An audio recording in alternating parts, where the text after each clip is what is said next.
Bismillahirrahmanirrahim. Qala al-musannifu rahimahullahu ta'ala wa nafa'ana bihi wa bi ulumi fid dharain amin.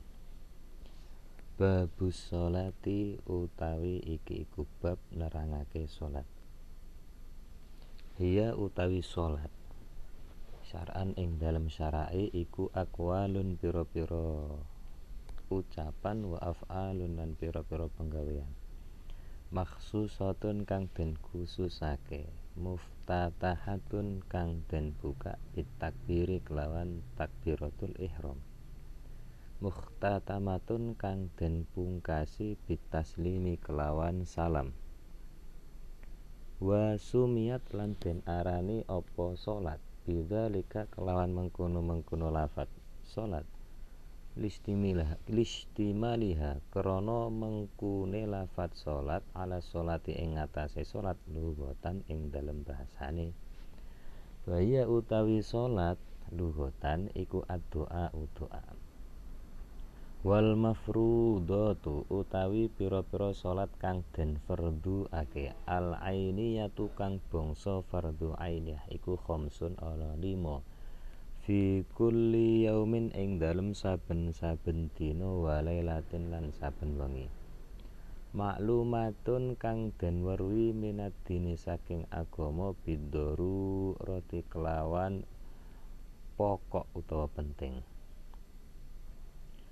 Fayak furu mongko kufur sapa jahiduha wong kang nentang salat. Walam tajtami halih ora dadi kumpul apa hadhil khamsu ikilah 5 salat li ghairi nabiyina maring saliyane nabine kita rupane Muhammadin Kanjeng Nabi Muhammad sallallahu alaihi wasallam. Wa furidat lan den fardhuake apa salat Lailatul Isra'i ing dalem wengine Isra.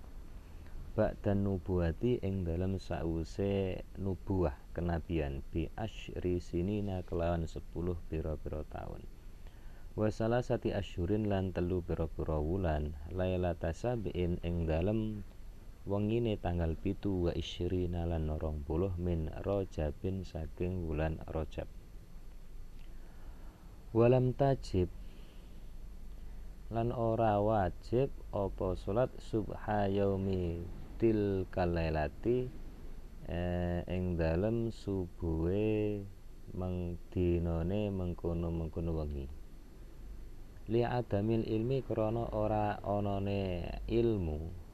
atau teori bi kaifiyatihima kelawan tata carane salat. Innama tajibu angin pestine wajib apa al maktubatu salat maktubah ai sholawatu tegese pira-pira salat al khamsu kang 5 wajibe ala kulli muslimin ing atase saben-saben wong muslim mukallafin kang mukallaf ai baligin tegese kang balik akilin kang anduweni akal zakarin kang lanang au ghairihi utawa sakliyane zakar tahirin kang suci. Fala tajibu mongko ora wajib apa maktubah utawa salat ala kafirin melarat ing atase wong kafir asliyin kang asli wa sobiyin lan bocah cilik wa majnunin lan wong kang edan wa mughman lan wong kang ayan sapa alaihi ing atase man wa sakronin lan wong kang mendem utawa sakrona bila ta'addin kelawan tanpa pepeko. Li adami taklifim krana ora anane den perdi-perdine kafir asli wa sobiyin wa majnunin wa mughman alaih wa sakronin bila ta'addin. Wala ala haidin lan ora wajib ala haidin ing atase wong kang haid wa nufasa alan pira-pira wong nifas. Li adami sihatiha krana ora anane sahe maktubah utawa salat minhuma saking haid wa nufasa. Wala qada alan ora ana qada iku mujud alaihim melarat ing atase kabeh mau kafir asli, sobiyin, majnunin, mughman, sakron, haid wa nufasa. Bal tajibu balik wajib apa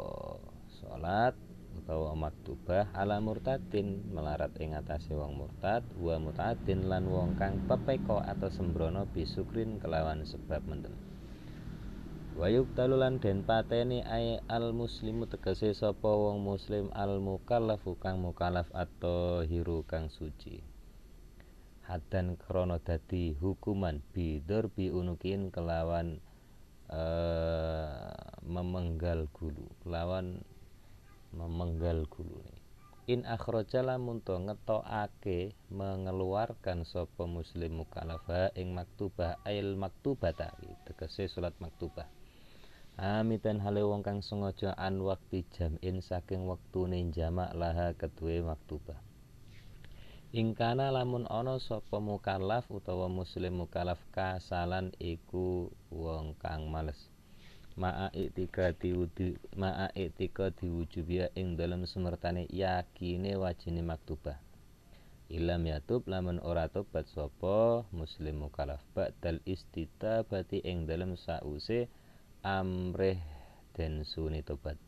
Wa alanat bil istitabati lan ing atase sunai den suni tobat layat manu ora nanggung.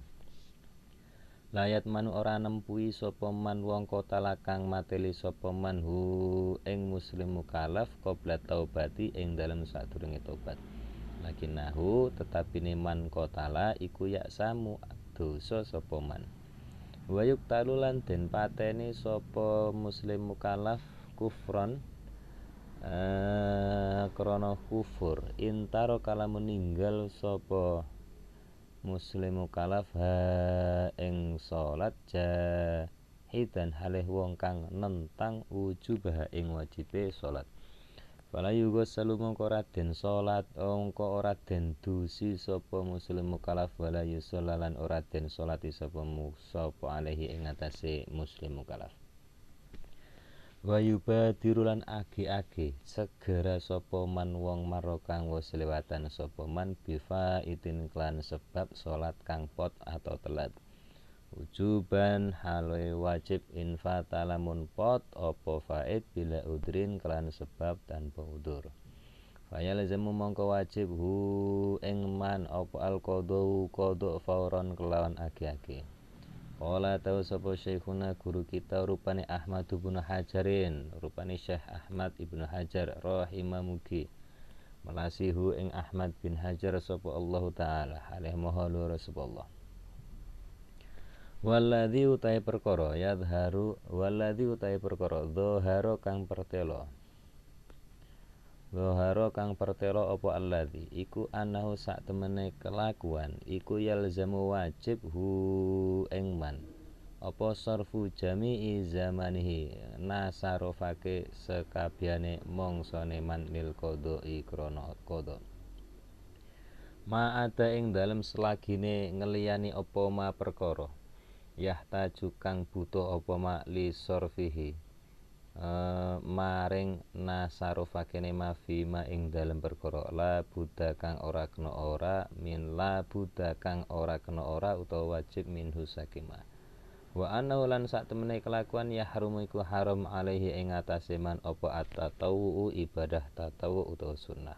Intaha wis tutup apa kala syekhuna. Wa yubadiru lan age-age sapa man age-age bihi kelawan sebab faid nadban kelawan sunnah infata lamun pot apa faid bi udrin kelawan sebab udur kana min kaya turu lam ya ta'adda kang ora sembrono sapa man bihi kelawan naum wa nisyanin lan kana min kaya turu wa nisyanin lan lali kadzalika kaya mengkono-mengkono lam ya ta'adda bihi. Wa yusanulan den sunahake apa tartibu ngurutake faid al faiti tegese salat kang telat utawa pot. Fayakdi mongko ngodhoki sapa man as-subha ing subuh qabla dhuhri ing dalem sadurunge zuhur wa hakadza lan hiya kaya iki. Wa taqdimu lan den sunahake apa taqdimu ndinginake faid ala hadiratin ngerekake ing atase salat kang hadir. La yakhafu kang ora wedi sapa man fautaha ing pote hadirah in fatalamun pot apa faid bi udrin kelawan sebab udur. Wa in khosya senajan wedi kawatir sapa man fauta jama'atia ing pote jamaah hadirah alal muktamati miturut ing atase qaul muktamad. Wa idza fata Wa idza fatat katat kalane pot apa faid bila udrin kelan tanpa udur fayajibu mongko wajib apa takdimuhu dinginake faid aleha ngerekake ing atase hadira. Amma idza khofa anapun tatkalane wedi sapa man fautal hadirati ing pote salat hadir bi ayyaku gambaran kalane yen to tumiba jatuh apa badwa sebagiane hadirah wa in qala senajan sithik apa badwa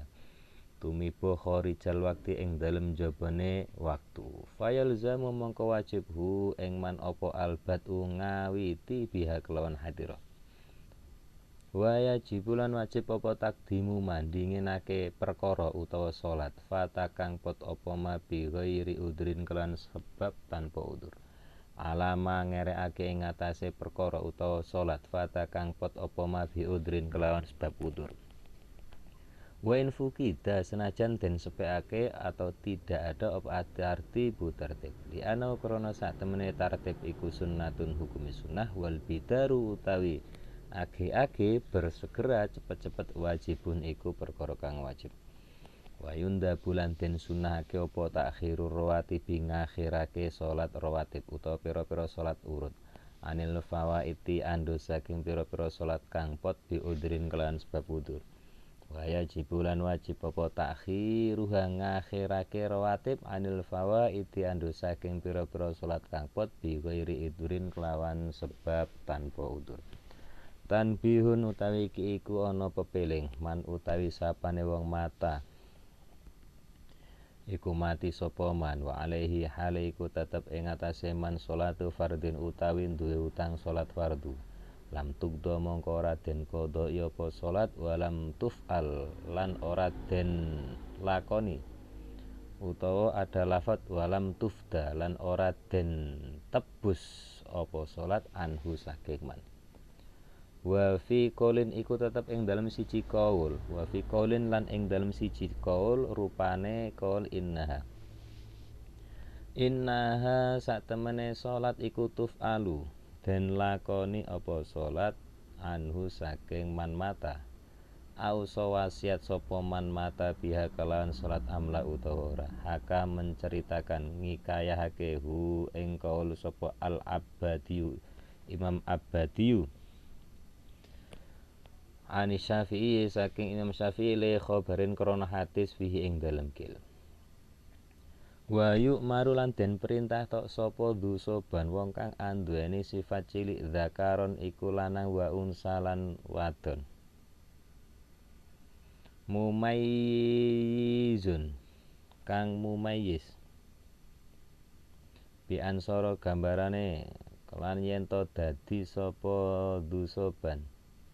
Ya kulu iku mangan sapa dusoban wa yashrabulan ngombe sapa dusoban wa yastanjilan istinja sapa dusoban wahdahu hale suwijine dusoban. Ayajibu tegese wajib ala kulin mlarat ing atase saben-saben wong min abawai saking wong tuwa lorone dusoban wa in ala senajan sak pendhuwur sapa kul. Tumal wasi nuli wong kang menerima wasiat wala malikir roki kilan ing atase wong kang anduweni budak ayak muro ai yajibu tegese wajib apa ayak muro yen to memerintahkan sapa kulun hu ing dusoban biha kelawan salat ai salat tegese salat walau qadaan senajan iku qada wa bijami syurutiha lan perintah bijami syurutiha kelawan sakabehane pira-pira syarate salat isab'in krana umur 7 taun aiba tasab'in tegese ing dalem sause umur 7 minasinina saking pira-pira taun ai inda tamamiha tegese ing dalem nalikane sampurnane sab'in minasinin wa in mayaza senajan mumayyiz sapa dusoban qabla ing dalem sadurunge sab'in minasinin wayam bagi sayugjane ma'asi gotil amri ing dalem sumertane bentuke perintah apa atah didu meden-medeni intimidasi wayudro bulan den pukul sapa dusoban dorban kelawan pukulan ghairu mubarihin kang orang larakake wujuban hale wujuban halih wajib miman saking wong dzukira kang den tutur sapa man alaiha ing atase ay ala tarkiha tegese ing atase ninggal salat walau qadhaan senajan to salate iku qadha au tarki syartin utawa ninggal syarat min syurutiha saking pira-pira syarate salat li asrin krana umur 10 taun ai ba'da stigmaliha tegese ing dalem sause amrih sampurnane asrin lil hadisi krana hadis as-sahih kang sahih rupane muru merentau sapa sira kabeh asobia ing bocah cilik bisolati kelawan salat idza balagha tatkalane tumeka sapa sobi sab'a sinina ing 7 pira-pira taun wa idza balagha tatkalane tumeka sapa sobi asyra sinina ing 10 pira-pira taun fadribu mongko mukula sapa sira kabeh ing sobi alaiha ing atase ninggal salat kasaumin kaya ta poso atoko kang kuat sapa sobihu ing saum fa inna mongko sak temene kelakuan yuk maru iku den perintah yuk maru iku den perintah sapa kul fa inna mongko sak temene kelakuan iku yuk maru den perintah sapa sobi bihi kelawan saum li syab'in krana umur 7 taun wa yudrobulan den pukul sapa sobi alaihi ing atase ninggal saum li asyrin krana umur 10 kasolati halih madani salat wa hikmatu dzalika tawi hikmah mengkono-mengkono perintah iku at-tamrinu latihan alal ibadati ing atase ibadah liya ta'awada supaya yen to terbiasa sapa sobiha ing ibadah falayat ruka mongko ora ninggal sapa sobiha ing ibadah wa bahasa sapa al-Adrai Imam Adrai fikinin ing dalam budak sohirin kang cilik kafirin kang kafir natoko kang ngucap sapa kin bisyahadataini kelawan syahadat loro membahas anahu ing satemene kin iku yuk maru den perintah sapa kin natban hale hukumi wajib bisolati kelan salat wa somilan poso wa yuhasulan den dorong sapa kin alaihi ma ing atase as-sholati wa shaum min ghairi dzarbin saking tanpa mukul liyak lafa supaya yen to condong sapa kin al khaira ing kebagusan ba'da bulughi ing dalem sause baleke kin wa in aba senajan toh bertentangan apa al qiyasu qiyas dalika ing mengkono-mengkono perintah intaha wis tutup apa kol wa yajibu wajib aidan halih maneh halaman ing atase wong marra kang wis liwatan sapa man wa yajibu wajib apa nahyuhu nyegah sopi anil muharramati saking pira-pira perkara kang den haramake wa ta'limu lan wajib apa ngulang sopi al wajibati ing pira-pira perkara kang wajib wa nahwahalan sepadane wajibat min sairi syara'i nyatane saking sekerine pira-pira syariat adzahirati kang perdelo walau sunnatan senajan to iku hukume sunnah kasiwakin kaya siwak wa amruhu lan wajib apa amruhu perintah memerintah sobi bidzalika kelawan mengkono-mengkono wajibat walayan tahilan ora tutuk ti belum selesai apa wujubu mawajibe perkara maro kang wis liwatan apa ma alaman melarat ing atase wong maro kang wis liwatan sapa man illa bibuluhi kejaba kelawan sebab baleke sobi rosidan halih wong kang pinter faujratu taklimi mongko utai opae ngulang sobi dzalika ing mengkono-mengkono wajibat kal Qur'ani kaya ngulang Qur'an wal adab bilan adab fi mali iku tetep ing dalem bondone sobi summa ala abi nuli ing atase bapake sobi summa ala umhi nuli ing atase ibuke sobi tanbihun utawi iki ku ana peringatan zakara nutur sapa As-Sam'ani Imam Sam'ani fi zaujatin ing dalem bojo sagiratin kang cilik zati abawaini kang anduweni wong tuwa loro zakara nutur sapa As-Sam'ani nutur anna wujubama ing sak temene wajibe perkara maro kang wis lewatan apa ma wajibe mau alaihima iku tetep ing atase abawaini fazauji mongko nuli ing atase bojo lanang. Wa qadiyatuhu utawi tatrapane wujubama narasinya wujubama wujubu dzurbiha iku wajibe mukul zaujah wa bihi